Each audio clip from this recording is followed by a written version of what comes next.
சமீபத்தில் நடிகர் விஜய் நடத்திய கிறிஸ்துமஸ் மற்றும் சிறுபான்மையினர் நலத்திட்ட நிகழ்வு அவரது அரசியல் பயணத்தில் ஒரு மிக முக்கியமான மற்றும் மூலோபாய நகர்வாக பார்க்கப்படுகிறது. இது தமிழக அரசியலில் ஒரு புதிய அத்தியாயத்தை தொடங்கும் என்று பல அரசியல் ஆய்வாளர்கள் கருதுகின்றனர். தமிழ்நாடு சட்டமன்ற தேர்தலை, குறிப்பாக 2026 தேர்தலை இலக்காக கொண்டு தனது தமிழக வெற்றிக் கழகம் கட்சியை பிப்ரவரி 2024 தொடங்கிய விஜய் தேர்தலுக்கு முன்னதாகவே தனது அரசியல் நடவடிக்கைகளை தீவிரப்படுத்தியுள்ளார். இது அவரது அரசியல் பிரவேசத்தின் தீவிரத்தை வெளிப்படுத்துகிறது. பிப்ரவரி 2024 திரைப்படங்களில் இருந்து முழுமையாக ஓய்வு பெறுவதாக அறிவித்த அவர், அரசியலை ஒரு புனிதமான கடமை என்று கருதுவதாக கூறினார். இந்த அறிவிப்பு அவரது அரசியல் அர்ப்பணிப்பை உறுதிப்படுத்தியது. வின் முக்கிய கொள்கைகள் வெளிப்படையான, சாதியற்ற, ஊழலற்ற நிர்வாகத்தை மையமாக கொண்டுள்ளன. இது நிர்வாக முறைகேடுகளையும் சமூகத்தை பிளவுபடுத்தும் அரசியலையும் கடுமையாக எதிர்க்கிறது. ஒரு புதிய அரசியல் கலாச்சாரத்தை உருவாக்க முயல்கிறது. விஜய் தனது கட்சியை திமுக மற்றும் பாஜக ஆகிய இரு கட்சிகளுக்கும் ஒரு வலுவான மாற்றாக நிலைநிறுத்துகிறார்.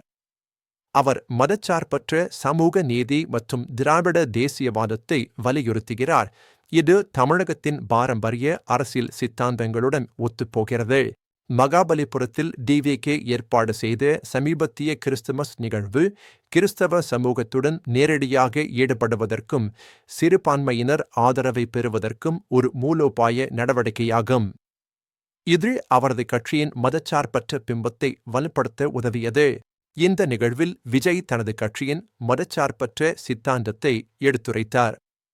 தனது அரசியல் பயணத்தையும் தான் எதிர்கொண்ட சவால்களையும் விடாமுயற்சியையும் ஒப்பிட்டு பேசினார்.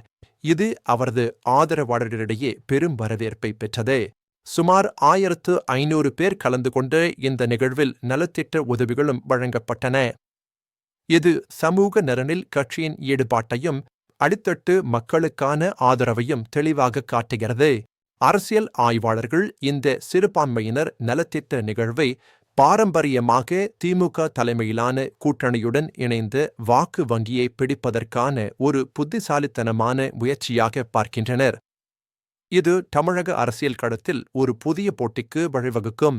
இது ஆளும் கட்சிக்குள் சில கவலைகளை எழுப்பியுள்ளது.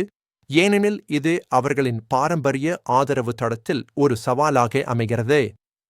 விஜயின் இந்த நகர்வு எதிர்கால தேர்தல் வியூகங்களில் மாற்றங்களை ஏற்படுத்தலாம். பாஜக அல்லது திமுகவுடன் கூட்டணி இல்லை என்ற விஜயின் உறுதிப்பாடு தமிழக அரசியலில் ஒரு புதிய சகாப்தத்தை உருவாக்கலாம். இது சுயாதீனமான அரசியல் சக்தியாக உருவெடுக்கும் அவரது விருப்பத்தை வெளிப்படுத்துகிறது. இது யோசனைகள், இளைஞர்களின் ஈடுபாடு மற்றும் நெறிமுறை நிர்வாகத்தில் கவனம் செலுத்தும் ஒரு புதிய அரசியல் போக்கை குறிக்கிறது. இளைஞர்கள் மற்றும் புதிய வாக்காளர்களை ஈர்ப்பதில் இது முக்கிய பங்கு வகிக்கிறது. டிவிகே மக்கள் மத்தியில் உள்ள உற்சாகத்தை வாக்குகளாக மாற்றுவதிலும் ஒரு வலுவான அமைப்பு ரீதியான தடத்தை உருவாக்குவதிலும் சவால்களை எதிர்கொள்கிறது. இது ஒரு புதிய கட்சிக்கு தவிர்க்க முடியாத சவாலாகும். சமூக பொருளாதார பிரச்சினைகள் மற்றும் சாதிய இயக்கவியலை கவனமாக கையாள வேண்டிய அவசியம் உள்ளது. இந்த சிக்கலான பிரச்சினைகளை திறம்பட கையாள்வது கட்சியின் வெற்றிக்கு முக்கியம். கூட்டணிகள் குறித்து கணக்கிடப்பட்ட காத்திருப்பு விளையாட்டு எதிர்பார்க்கப்படுகிறது.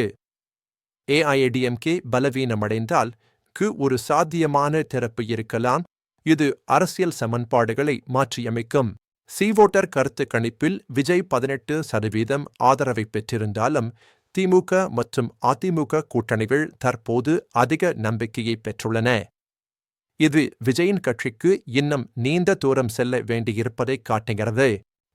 குறிப்பாக இளைஞர்கள் மற்றும் பெண்கள் மத்தியில் வளர்ந்து வரும் ஆதரவு உள்ளது என்று கருத்து கணிப்புகள் தெரிவிக்கின்றன. இது கட்சியின் எதிர்கால வளர்ச்சிக்கு ஒரு நல்ல அறிகுறியாகும். விஜயின் கிறிஸ்துமஸ் நிகழ்வு அவரது அரசியல் பயணத்தில் ஒரு மூலோபாய நகர்வாகவும் தமிழக அரசியலில் ஒரு புதிய அத்தியாயத்தின் தொடக்கமாகவும் அமைகிறது. இது அவரது அரசியல் எதிர்காலத்திற்கு ஒரு வலுவான அடித்தளத்தை அமைக்கிறது.